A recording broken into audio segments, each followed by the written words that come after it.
I'll start with this poem. I wrote this poem when the bombs were dropping on Gaza, and I was the media spokesperson for the coalition, doing a lot of the organizing. And we had stayed up to about 6 o'clock in the morning, perfecting every soundbite. And by the end, if you're Palestinian, you know most Palestinians get tired and start pronouncing our P's as B's. So we become Palestinians by the end of the day. So I was practicing my P's all night.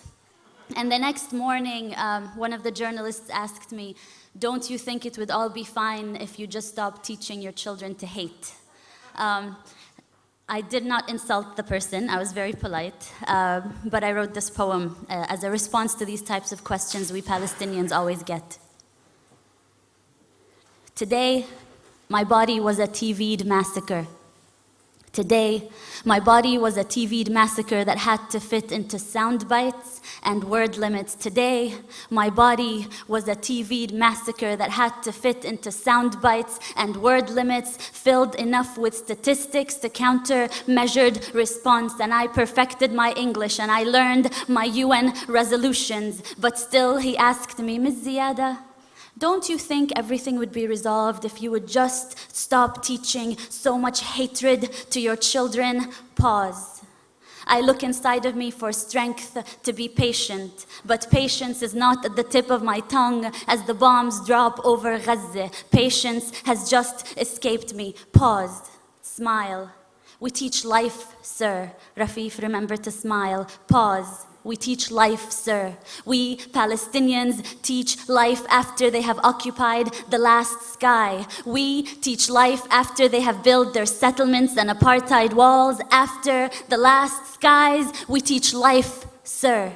But today, my body was a TV'd massacre made to fit into sound bites and word limits. And just give us a story, a human story. You see, this is not political. We just want to tell people about you and your people. So give us a human story. Don't mention that word apartheid and occupation. This is not political. You have to help me as a journalist to help you tell your story, which is not a political story. Today, my body was a TV'd massacre. How about you give us a story of a woman in Gaza who needs medication? How about you? Do you have enough bone-broken limbs to cover the sun? Hand me over your dead and give me the list of their names in 1,200 word limits. Today, my body was a TV'd massacre made to fit into sound bites and word limits and move those that are desensitized to terrorist blood.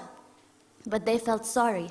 They felt sorry for the cattle over Gaza. So I give them UN resolutions and statistics, and we condemn and we deplore and we reject. And these are not two equal sides, occupier and occupied, and 100 dead, 200 dead, and 1,000 dead. And between that war crime and massacre, I vent out words and smile, not exotic. Smile, not terrorist. And I recount 100 dead, 200 dead, 1,000 dead. Is anyone out there? Will anyone listen? I wish I could wail over their bodies. I wish I could just run barefoot in every refugee camp and hold every child, cover their ears so they wouldn't have to hear the sound of bombing for the rest of their life the way I do. Today, my body was a TV'd massacre, and let me just tell you, there is nothing your UN resolutions have ever done about this. And no soundbite I come up with, no matter how good my English gets, no soundbite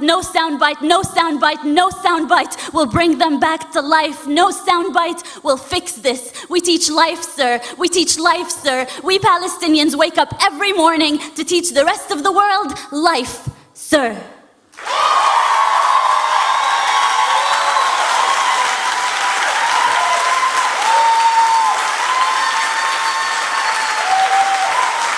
Thank you.